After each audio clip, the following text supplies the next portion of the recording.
Hello बच्चों, स्वागत है फिर से आपका हमारे यूट्यूब चैनल विजयरथ क्लासेस में। क्लास हम नंबर 3 कंटिन्यू कर चुके हैं और आज हम क्लास नंबर 4 करने वाले हैं, जिसका पहली हेडिंग हमारी होने वाली है वैदिक सभ्यता। तो चलिए बच्चों, ज़्यादा देर ना करते हुए क्लास को शुरू करते हैं। ठीक है बच्चों, तो चलिए पहला पॉइंट इसके अंदर होने वाला, वैदिक सभ्यता का विभाजन 2 भागों में हुआ है। पहला हमारा है ऋग्वैदिक काल, जिसका समय पीरियड हमने रखा है 1500-1000 ईसा पूर्व के बीच में। दूसरा है हमारा उत्तर वैदिक काल, जो कि 1000 से 600 ईसा पूर्व में किया गया है। उत्तर वैदिक काल को 2 समूह में बांटा है। पहला समय हमारा ये होने वाला है, दूसरा हमारा ये होने वाला है। और अगली इसमें लाइन जो दे रखी है, देखते हैं अगला पॉइंट क्या है। आर्य सर्वप्रथम पंजाब व अफगानिस्तान में बसे थे, यानी कि आर्य जो आए थे सर्वप्रथम पंजाब और अफगानिस्तान में आकर बसे थे, जब आर्य आए थे।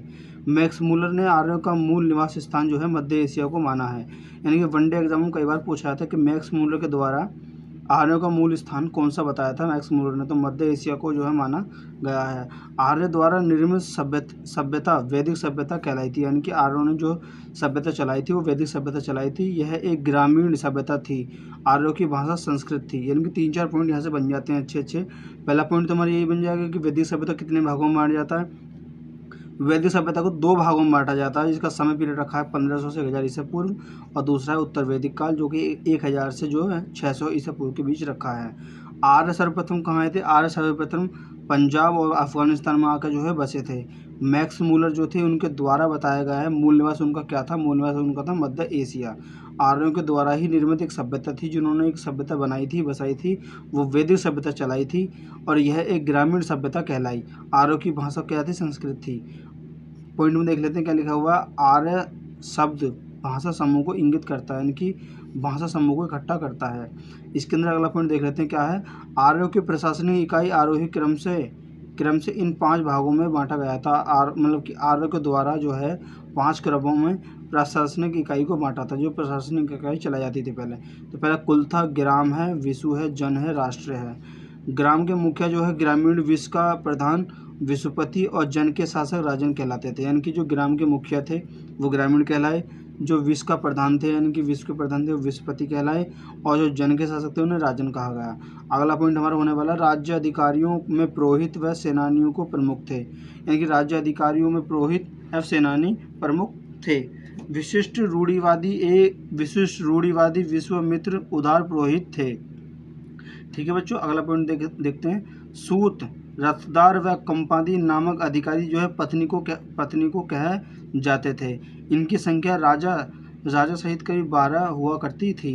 पूर्व यानी कि दुर्गपति या सर्प, यानी कि जनता की गतिविधियों को देखने वाला गुप्तचर, यानी कि अलग अलग दिशाओं में अलग अलग ज्ञान की प्राप्ति करके जो लोगों को जो है काम दिया हुआ था। अगला पॉइंट हमारे इसके अंदर होने वाला है कि वाजपति यानी कि गोचर भूमि का अधिकारी, यानी कि जो भूमि रखता था उसका जो अधिकारी होता था। उग्र यानी कि उपाधियों को पकड़ने में कार्य करने वाले लोग जो उग्र कहलाते थे। दिशा यानी कि पश्चिम दिशा में जो उत्तर वैदिक शब्द प्राची था, और इसके राजा थे सम्राट। और पश्चिम उत्तर में जो था वो पश्चिम में जो था वो प्रतिचर था, जो सौराष्ट्र से था। और उत्तर में दक्षिण था, जो विशिष्ट था। मध्य में राजा था, और दक्षिण में जो भोज था। ऋग्वेद में किसी तरह के न्यायाधिकारी पर उल्लेख नहीं है, यानी कि ऋग्वेद के अंदर कोई न्यायाधिकारी का उल्लेख नहीं दिया गया है। तो चलिए बच्चों आगे देखते हैं, आगे का पॉइंट क्या कहलाता है। आगे का पॉइंट हमारा कहलाता है सभा समिति राजा को सलाह देने वाली संस्था थी। यानी कि 2 संस्था चलाई जाती थी जो राजा को सलाह देती थी सही गलत के बारे में, सभा एवं समिति। सभा श्रेष्ठ व सभाता लोगों को सभापति की, जबकि समिति सामान्य जनता का प्रतिनिधि करती थी। इसके अध्यक्ष को ईशान कहा जाता था। स्त्रियां सभा व समिति में भाग ले सकती थी। अगला पॉइंट हम पढ़ते हैं। युद्ध में कबीले का नेतृत्व करता राजा युद्ध के लिए गिविष्ट शब्द का प्रयोग किया करता था, जिसका अर्थ है गायों की खोज। दशरथ युद्ध का उल्लेख ऋग्वेद के 7वें मंडल में है। यह युद्ध पुरुषणी रावी नदी के तट पर सुदास व 10 जनों के बीच लड़ा गया था, जिसमें सुदास जी विजय हुए थे।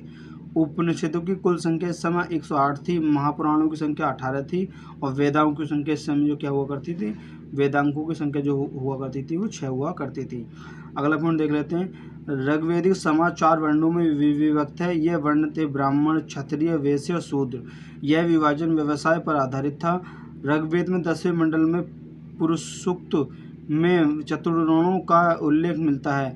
इसमें कहा गया है कि ब्राह्मण परम पुरुष के मुख्य से क्षत्रिय उनकी भुजाओं, वैश्य उनकी जांघों व शूद्र उनके पैरों से उत्पन्न हुए हैं। आर्यों का समाज जो है पितृ प्रधान था। समाज की सबसे छोटी इकाई परिवार कहलाती थी। परिवार या कुल थी जिसका मुख्य पिता होता था, जिसे कुलपति कहा जाता था। अगला पॉइंट हमारा होने वाला है, ये होने वाला आर्यों का ये होने वाला स्त्री इस काल में अपने पति के साथ यज्ञ कार्य में भाग लेती थी। बाल विवाह पर पर्दा प्रथा प्रचल नहीं था। विधवा अपने मृतक पति के छोटे भाई देवर से विवाह कर सकती थी। इस समय इनके अगर जो पति खत्म हुआ जाता था तो उसके छोटा ये होता था, उसके साथ उसकी शादी कर दी जाती थी। स्त्रियां शिक्षा ग्रहण नहीं कर सकती स्त्रियां शिक्षा ग्रहण कर सकती थीं। ऋग्वेद में लोपामुद्रा, घोषणा, सिद्रा, सिक्ता, आपला एवं जैसी विदुषी स्त्रियों का वर्णन मिलता है। गार्गी में याज्ञवल्क्य के बाद विवाह विवाद में चुनौती हो गई थी। अगला पॉइंट हमारा होने वाला है इसमें, अगला पॉइंट हमारा होने वाला जीवन भर अविवाहित रहने वाली महिलाओं को अमाजू कहा जाता था, यानी कि जो जिंदगी भर शादी नहीं करती थी उनको अमाजू कहा जाता था। और जीविका पार्जन के लिए वेदांग पढ़ाने वाला अध्यापक उपाध्याय कहलाता था। प्रमुख दर्शन व उसके परिवर्तन। दर्शन इनकी चवाक जो कि चवाक था, और पूर्वमीसा जो कि जैमिनी था, योम का पतंजलि था, उमरीमीना था, भद्रमन था, सिंह का कपिल था, वैष्णव था, कणाक था। चलिए बच्चों नेक्स्ट पॉइंट भी देखते हैं क्या लिखा हुआ है। नेक्स्ट पॉइंट पढ़ते हैं और देखते हैं। इसमें लिखा हुआ है कि आर्यों का प्रमुख पेयजल जो है सोमरस था। यह वनस्पति से बनाया जाता था। आर्य प्रमुख 3 प्रकार के वस्त्रों का प्रयोग करते थे। पहला वास, अधिवास और उशीर्ण। अंदर पहनने वाला कपड़े नीवी कहा जाता था। आर्यों के मनोरंजन के लिए साधन के लिए संगीत, रथ दौड़ा, घुड़दौड़ा व घुड़कीड़ी था। आर्यों का मुख्य व्यवसाय पशुपालन व कृषि था। अगला पॉइंट होने वाला महर्षि कणाद के भारतीय परमाणुवाद का जनक कहलाता था। गाय को अंध्या ना मारा जाए योग पशु की श्रेणी में रखा जाता था। गाय की हत्या करने वाले या उसे घायल करने वाले के लिए वेदों के मृत्युदंड अथवा देश से निकालने की व्यवस्था की गई थी। आर्यों का प्रिय पशु घोड़ा था। वह सर्वाधिक प्रिय देवता इंद्र थे इनकी, उनके आर्य के। आर्य द्वारा खोजी गई धातु जो कि लोहा थी, जिसे श्याम अयस्क कहा जाता था, और तांबे में लोहित अयस्क कहा जाता था। ऋग्वेदिक कालीन नदियाँ, प्राचीन और आधुनिक नाम। ऋग्वेदिक कालीन के अंदर जितनी भी प्राचीन नदियाँ थी और उनके फिर नए नाम रखे गए। देखते हैं क्या। कुर्म का कुर्रम है, कुमा का काबुल है, तीस्ता का झेलम है, और अस्की का चिनाब है, पुरुषोणी का रावी है, और सतुंद्री का सतलज है, विपाशा का व्यास है, साधनीर का गंडक है, और दृष्टि का घग्गर है, और गोमती का गोमल है, और वसुसुस्त का सुस्त्र है। ठीक है बच्चों, चलिए नेक्स्ट पॉइंट में देखते हैं। नोट में लिखा हुआ भारतीयों को लोहा का ज्ञान ईसा पूर्व 8वीं शताब्दी में हुआ था। व्यापार हेतु दूर दूर तक जाने वाला व्यक्ति पणी कहलाता था। लेन देन में वस्तु विनिमय की प्रणाली प्रचलित थी। ऋग्वेद देकर ब्याज में लेने वाले को वेकोट सुखदोर कहा जाता था। मनुष्य एवं देवता के बीच मत्स्य की भूमिका निभाने वाला देवता के रूप में अग्नि की पूजा की जाती थी। अगला है ऋग्वेद में उल्लिखित नदियों में सरस्वती सबसे पवित्र नदी मानी जाती है। ऋग्वेद में गंगा 1 बार और एक यमुना का उल्लेख 3 बार हुआ है। इसमें सिंधु नदी का उल्लेख सर्वाधिक बार हुआ है। उत्तर वैदिक काल में इंद्र के स्थान पर प्रजापति सर्वाधिक प्रिय देवता हो गए थे। विष्णु के 3 भागों में कल्पना का विकास उत्तर वैदिक काल में हुआ है। अगला पॉइंट हम पढ़ने वाले हैं इसमें। उत्तर वैदिक काल में राजा के अभिषेक के समय राजसूग यज्ञ का अनुष्ठान किया गया था। उत्तर वैदिक काल में वर्ण व्यवसाय की बजाय जन्म के आधार पर निर्धारण होने लगे थे। ऋग्वेदिक कालीन देवता इंद्र जो है युद्ध का नेता व वर्षा का देवता थे, जो कि इंद्र जो संबंधित रखते थे। अग्नि जो है देवता व मनुष्य के बीच संबंध रखते थे। और वरुण पृथ्वी सूर्य के निर्माता, सूर्य का देवता, विश्व के विनायक व शासक, सत्ता का प्रतीक, ऋतु परिवर्तन व दिन रात का कर्ता, यानी कि जो वरुण के हाथ में थे। यानी कि घो आकाश का देवता सबसे प्राचीन। सोम इनकी वनस्पति से रिलेटेड थे। और ऊषा का मतलब है प्रगति तथा उत्थान देवता। अश्वनी का है विपत्तियों को होने वाला देवता। और पूषण का पशुओं का देवता। विष्णु का विश्व के संरक्षण का पालन करता। और मरुत का है आंधी तूफान का देवता। अगला पॉइंट हम देखने वाले हैं। अगला पॉइंट हमारा होने वाला है उत्तर वैदिक काल में हाल में सीसा व हल रेखा को सीता कहा गया था। उत्तर वैदिक काल में निष्क और सकमान द्वारा मुद्रा की इकाइयों की सिक्कों का चलाना का कोई प्रमाण नहीं मिला है। संख्या दर्शन भारत के सभी दर्शन में सबसे प्राचीन है। इसके लिए अनुसार मूल तक प्राचीन है, जिसमें प्रकृति पहला तत्व कहलाया गया है। चलिए बच्चों नेक्स्ट पॉइंट देखते हैं क्या लिखा हुआ है। नेक्स्ट पॉइंट लिखा हुआ सत्यमेव जयते मुंड को उपनिषद से लिया गया है। इसी उपनिषद की यज्ञ की तुलना फूटी नाव से की गई है। मतलब कि इसकी जो वो की गई है, तुलना की गई फूटी नाव से की गई है। ईसा पूर्व दूसरी नदी में राजाओं के उपयुक्त यज्ञ देवी बनाने के लिए अपशब्द व्यक्ति जातमी से रखा गया है। गायत्री मंत्र सावित्र नामक देवता संबंधित है, जिसका संबंध ऋग्वेद के लोगों को आर्य बनाने के लिए विश्वामित्र में गायत्री मंत्र की रचना की गई है।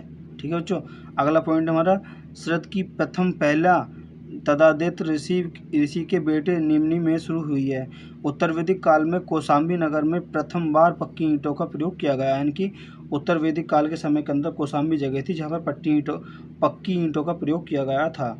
अगला पॉइंट है महाकाव्य दो हैं। पहला महाभारत है, दूसरा रामायण है। लेकिन महाभारत का पुराना नाम पूछा जाता है वनडे एग्जामों में, जिसका नाम है जय संहिता। यह विश्व का सबसे बड़ा महाकाव्य है। सबसे बड़ा महाकाव्य भी कौन सा? महाभारत है। गोत्र नामक संस्था का जन्म उत्तर वैदिक काल में हुआ है। नोट में देखते हैं वेदांत दर्शन के मौलिक ग्रंथ बहुसूत्र या वेदांत सूत्र की रचना बदनारायण ने की थी। अगला पॉइंट इसमें पढ़ने वाले हैं, अगली हेडिंग हम पढ़ने वाले हैं बच्चों, जनपदों का उदय। बुद्ध के जन्म से पूर्व छठी शताब्दी में पूर्व से भारतवर्ष 16 जनपदों में बटा हुआ था। इसकी जानकारी हमें बौद्ध ग्रंथ आगुंतर निकाय से मिलती है। यानी कि आगुंतर निकाय से हमें जो है पता चलता है कि उस महाजनपदों का जो उदय है 16 महाजनपदों में हुआ था। तो चलिए देखते हैं कौन कौन से 16 महाजनपद हैं। तो सबसे पहला है अंग जनपद है, जिसकी राजधानी चंपा है। इसका क्षेत्र है भागलपुर मुंगेर, जो कि बिहार में स्थित है। दूसरे नंबर पर मगध है, जो कि गिरिब्रिज, इसकी राजधानी और राजगीर है। दो राजधानी है इसकी, गिरिब्रिज और राजगीर है, जो कि पटना गया यानी कि बिहार में स्थित है। तीसरी काशी है, जिसका नाम वाराणसी है। वाराणसी के आसपास का क्षेत्र यानी कि उत्तर प्रदेश में यह आती है। वत्स यानी कि इसकी राजधानी कौशाम्बी है, और जो इसका क्षेत्र आता है इलाहाबाद के आसपास का क्षेत्र यानी कि उत्तर प्रदेश का थोड़ा बहुत क्षेत्र आता है। विज्जी यानी कि वैशाली, विदेह और मिथिला, इसकी 3 राजधानी है। किसकी? विज्जी की। विज्जी का क्षेत्र आने वाला वैशाली, मुजफ्फरपुर, दरभंगा आसपास का क्षेत्र है।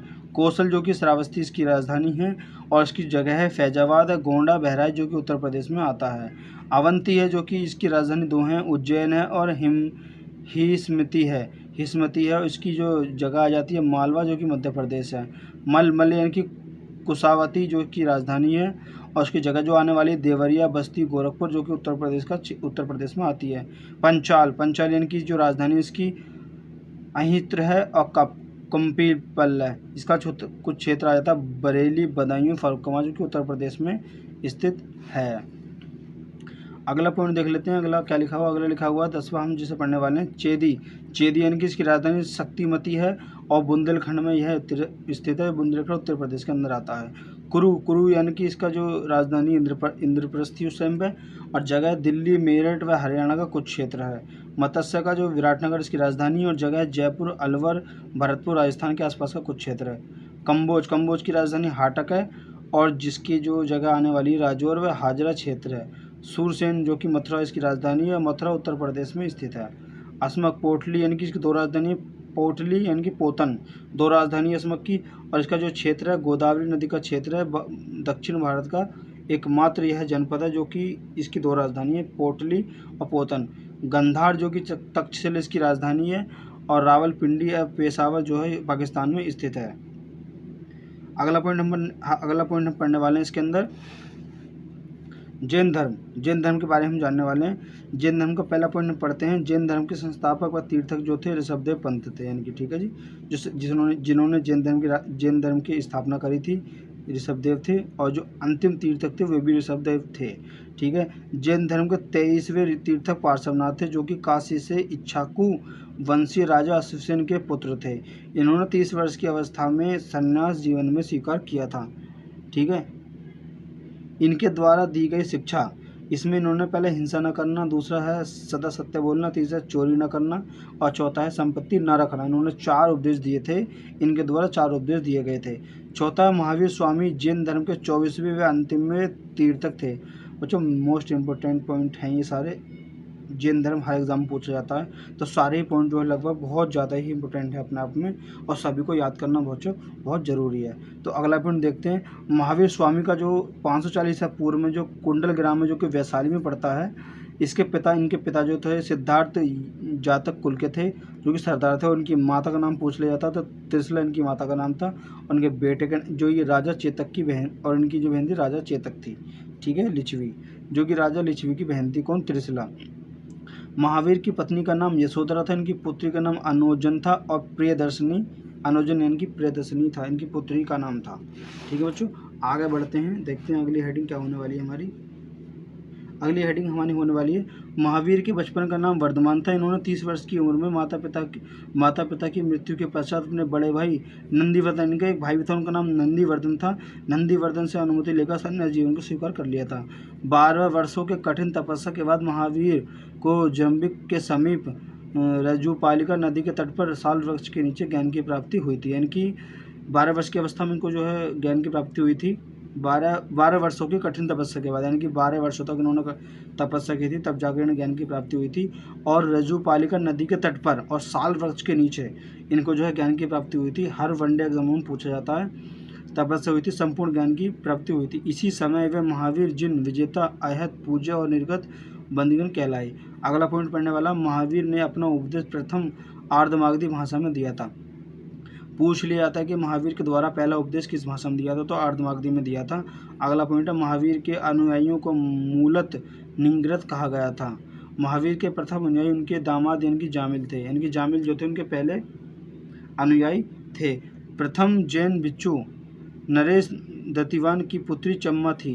ठीक है, अगला पॉइंट है, महावीर ने अपने शिष्यों को 11 गणधारों में विभाजित किया था। आर्य सुधर्मा अकेला एक ऐसा गंधर्व था जो कि महावीर स्वामी की मृत्यु के बाद भी जीवित रहा और जो जैन धर्म का प्रथम थेरा या मुख्य उपदेशक हुआ।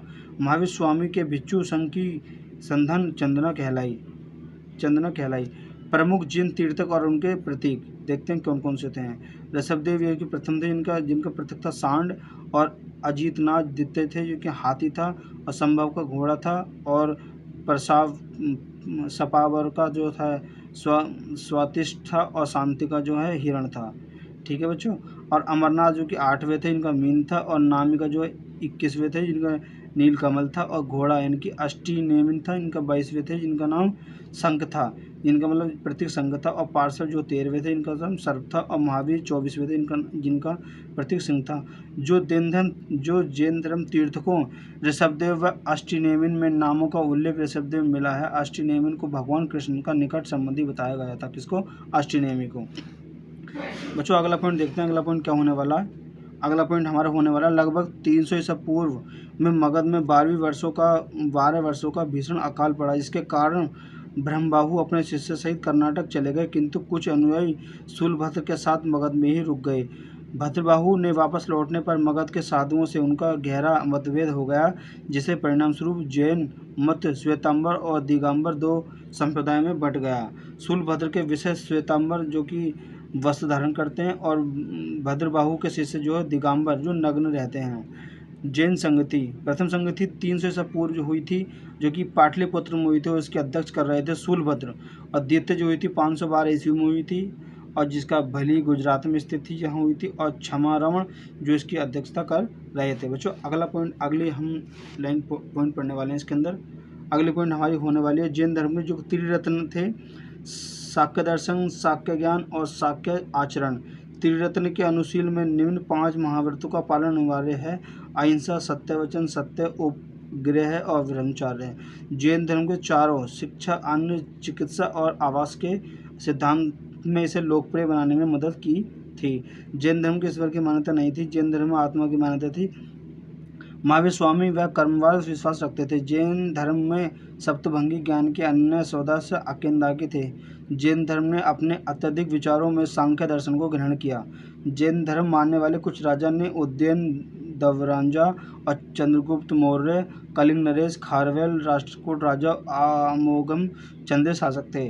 अब इसमें लिखा हुआ, मुंगेर के गंग वंश में मंत्री चामुंडा प्रोत्साहन के कर्नाटक के लिए श्रावण बेलागोला में 10वीं शताब्दी में भाग मध्य में विशाल बाहुबली। देखते हैं अगला पॉइंट क्या है। तो चलिए बच्चों नेक्स्ट पॉइंट देखते हैं क्या लिखा हुआ है। नेक्स्ट पॉइंट में लिखा हुआ है खजुराहो में जैन मंदिरों का निर्माण जो है चंदेल शासकों द्वारा करवाया गया था। खजुराहो जो जगह है उसमें मंदिर का जो निर्माण है वो चंदेल शासकों के द्वारा करवाया गया था। मौर्योत्तर युग में मथुरा जैन धर्म का प्रमुख केंद्र था, यानी कि मथुरा मतलब कि मौर्योत्तर के समय जो मथुरा में जैन धर्म का जो मंदिर था ना वो प्रसिद्ध था। कहाँ पर? केंद्र, प्रमुख केंद्र था। मथुरा कला का संबंध जो है जैन धर्म से संबंधित है। ठीक है बच्चों, अगला पॉइंट हमारा होने वाला है जैन तीर्थकों की जीवनी भद्रबाहु द्वारा रचित कल्प सूत्र में लिखी हुई है। ठीक है, अगला पॉइंट है 72 वर्ष की आयु में महावीर की मृत्यु वीणा 468 ईसा पूर्व में बिहार के पावापुरी यानी कि राजगिरी में हो गई थी। किसकी मृत्यु हुई थी? महावीर स्वामी की मृत्यु हुई थी, 72 वर्ष की अवस्था में हुई थी। मल्ला राजा सस्तीपाल के राजप्रसाद में महावीर स्वामी को निर्माण प्राप्त हुआ था। निर्वाण मतलब कि मल्लाराजा जो सतीपाल के राजप्रसाद के महावीर स्वामी को निर्माण की जो है प्राप्ति हुई थी। तो चलिए बच्चों नेक्स्ट वीडियो हम जो है नेक्स्ट क्लास में करेंगे। आगे वाली क्लास में हम जो है बौद्ध धर्म के बारे में पढ़ने वाले हैं। तो चलिए बच्चों मिलते हैं नेक्स्ट वीडियो में।